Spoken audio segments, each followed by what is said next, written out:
बहुत से बचपनों ने झूला झूला है मेरे कांधों, मगर अपनी ही गुड़िया को ये कांधे ना झुला पाए। तमन्ना थी कि सब जैसे ही उसको भी उठा लूं मैं, मगर जब दौर आया वो उसे हम ना उठा पाए।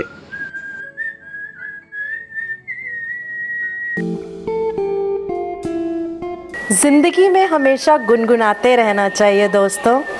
ज़िंदगी एक खूबसूरत गज़ल जैसी है। तो आइए सुनते हैं एक जिंदा दिल इंसान की कहानी, उसी की ज़ुबानी। मेरा एक्सीडेंट हुआ तो वो सिर्फ 19 दिन की थी मेरी बेटी।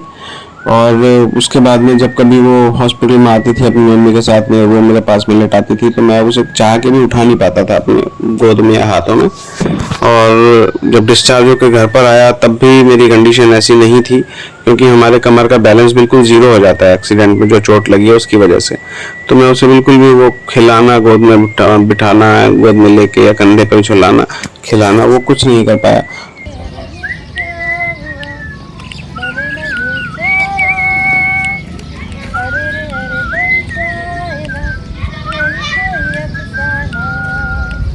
Hello Achala, how are you? Hi Pooran, I am good. आप कैसे हैं? हाँ, मैं भी ठीक। बहुत खूबसूरत अंदाज में आप विस्लिंग करते हैं। ओह, थैंक यू। तो अपना चढ़ाव उतराव भी बताइए अपनी ज़िंदगी का। ओके, दिस मीन्स लाइफ से रिलेटेड जो मीठे खट्टे एहसास हैं। एहसास ब्रीफली बताऊं तो नॉर्मल अच्छी खासी ज़िंदगी चल रही थी और अभी भी अच्छी है। बट इन 2008 एक रोड एक्सीडेंट में मुझे स्पाइनल कॉर्ड इंजरी हुई एंड देन अभी व्हीलचेयर पे हूँ मैं पिछले 15-16 सालों से। But it's not a bad thing, it's not a bad phase of my life. I always thanks to God, भगवान को धन्यवाद देता हूँ कि मैं बच गया। Just think about positivity and problems आए, बहुत ज़्यादा ख़राब फेज भी रहा, एडजस्टमेंट डिसऑर्डर। जब एक नॉर्मल इंसान एक नॉर्मल लाइफ से सडनली व्हील चेयर पर आ जाता है तो लाइफ एकदम चेंज हो जाती है। तो एग्जैक्टली क्या रोड एक्सीडेंट हुआ था? हाँ, on the time of my accident I was working with Tech Mahindra and जब घर वापस आ रहे थे तो हमारी गाड़ी में ट्रक ने हिट कर दिया था। तो उस वजह से रीढ़ की हड्डी टूट गई थी और उसके बाद में कमर के नीचे का पूरा हिस्सा पैरालाइज्ड है। इवन हम लोगों को जो स्पाइनल कॉर्ड पेशेंट होते हैं हमें सेंसेशन भी नहीं होता, कमर के नीचे का एहसास भी नहीं है, महसूस नहीं होता। तो बहुत डेंजर सिचुएशंस भी आई बीच में, टफ फेसेस आए। बट खुद के अंदर का कॉन्फिडेंस और फिर फैमिली का सपोर्ट, वो अपना कॉन्फिडेंस भी तब डेवलप हुआ जब फैमिली का सपोर्ट मिला। जैसे मेरी वाइफ है, मेरा भाई है और मम्मी पापा हैं, तो उसके साथ में आगे बढ़े। और उसके बाद में मैंने सोचा कि नहीं, अब पॉजिटिविटी के साथ आगे बढ़ना है। अपने आप को मैंने व्हीलचेयर के साथ एक्सेप्ट किया एंड देन मैंने स्पोर्ट्स स्टार्ट किया। एक नेशनल मैच खेला हुआ हूँ मैं, नेशनल व्हीलचेयर रग्बी टीम में सेंटर फॉरवर्ड प्लेयर पोजीशन पे प्लेयर था मैं, वहाँ खेलता था। कुछ रैम्प शोज़ किए हैं सीरी फोर्ड ऑडिटोरियम में भी, और इसके अलावा ISIC हॉस्पिटल वसंत कुंज में किए हैं। हम लोगों को हर जगह रिजर्वेशन है, मतलब अकॉर्डिंग टू कैटेगरी, लेकिन पॉलिटिक्स में नहीं है। हमने उसके लिए भी एक लड़ाई लड़ी थी और अरविंद केजरीवाल जी के यहाँ पर जाकर हमने वो सबमिट किया था। और अब आई थिंक 4% का रिजर्वेशन है हमारे पास। और 2017 में जो MCD इलेक्शन हुए थे दिल्ली के, उन इलेक्शंस में भी मैंने as a candidate, independent candidate मैंने पार्टिसिपेट किया था। इलेक्शन जब मैं लड़ा था उस टाइम पर भी लोगों ने मतलब आया मेरे बात आई कि भाई ये क्या कर रहा है, ये मतलब जैसे हम लोग कहते हैं ना कि भाई तो अपाइज है, बेचारा वाला फील। तो मुझे उस टाइम पर भी बहुत सारे कमेंट्स मिले कि भाई तो क्या कर लेगा, क्या करेगा। मैंने कहा बॉस, मेरे को जो करना है मैं कर रहा हूँ। बिल्कुल, मैं बिना दौड़े तो हार नहीं मानने वाला। और ये भी मुझे पता था कि ये बिना दौड़े में हार नहीं मानने वाली बात मैं बोल रहा हूँ व्हीलचेयर पे बैठकर। लेकिन उसके बाद में बेशक रिजल्ट मेरे फेवर में नहीं रहा था, लेकिन आज तक भी मुझे बहुत अप्रिशिएशंस मिलती हैं उस एफर्ट्स के लिए।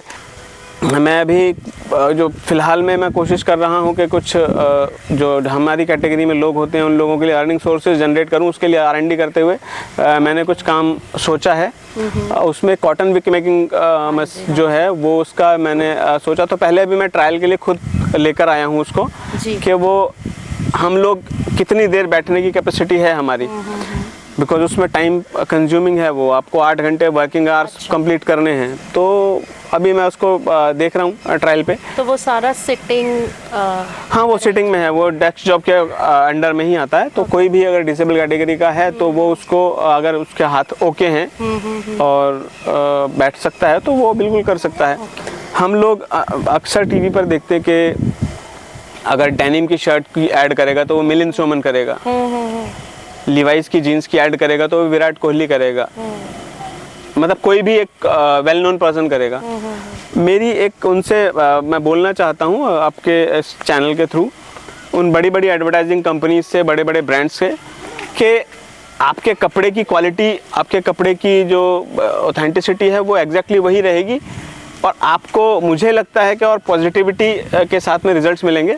हम लोग जो जिस चीज़ में हम पार्टिसिपेट कर सकते हैं, जिस चीज़ में हम कम्पीट कर सकते हैं, एटलीस्ट आप लोग उसके अंदर हमें मौका देने की कोशिश करें। एक बार मैंने बिग बॉस के लिए भी ऑडिशन दिया था, जिसमें मैंने फर्स्ट ऑफ ऑल तो ये दिखाया था कि हम व्हील चेयर पे हैं, but we are not completely dependent on some others. हम व्हील चेयर पे हैं बट वी आर इंडिपेंडेंट। और उसमें मैंने शो किया था कि कैसे मैं अपने घर में सारी लोकल एक्टिविटीज़ करता हूँ, मार्केट जाता हूँ, या फिर कहीं ट्रैवल करना है तो कैसे ऑटो या कार में मैं शिफ्ट होता हूँ, बेड से कैसे मैं व्हीलचेयर पे आता हूँ। I don't need anyone, and for that मैं अपने जो पितृदेव हैं, कुलदेव हैं, उनको धन्यवाद देता हूँ कि मैं इस लायक हूँ कि मैं बिना किसी के सहारे के ये सारे काम कर पाता हूँ। तो आपसे बात करके बहुत अच्छा लगा। Thank you. तो आप हमारे सीकर ऑन व्हीलचेयर के व्यूअर्स को अपनी लाइफ से जुड़ा कोई मैसेज देना चाहेंगे? अच्छा जी, देखिए, मैं बहुत बड़ा कोई बुद्धिजीवी कैटेगरी का तो इंसान नहीं हूँ। तो एक तो मैं ये कहूँगा कि यार कोशिश मत छोड़ो, बस लगे रहो। कामयाबी को आप काउंट ही मत करो, आप कोशिश को काउंट करो जी। और दूसरा मैं ये कहना चाहूँगा, स्पेशली जो हम लोगों को एक कैटेगराइजेशन दे दिया गया है, पहले तो वो अच्छा भी लगता था, अब जो एक वर्ड दिया मोदी जी ने, दिव्यांगजन। तो हम लोग सभी लोगों से कहना चाहूँगा, जो भी हम व्हीलचेयर यूज़र्स हैं या फिर डिसेबल्ड कैटेगरी में आते हैं, कि बस हमारे बाय बर्थ है, बाय एक्सीडेंट है, या किसी भी कारण से हमारे शरीर में कुछ प्रॉब्लम आ गई, हम डिसेबल्ड कैटेगरी में आ गए हैं। हम शरीर से कमज़ोर हो सकते हैं, पर याद रखना, हम हौसलों से कभी कमज़ोर ना थे, ना हैं और ना होंगे। Thank you. Right, thank you so much. तो जल्द मिलते हैं दोस्तों अगले पन्ने के साथ। अगर आपको ये पन्ना पसंद आया तो वीडियो को शेयर और लाइक ज़रूर कीजिए। हमसे जुड़े रहने के लिए चैनल को सब्सक्राइब कीजिए और लेटेस्ट अपडेट्स के लिए बेल आइकन ज़रूर दबाएं। धन्यवाद।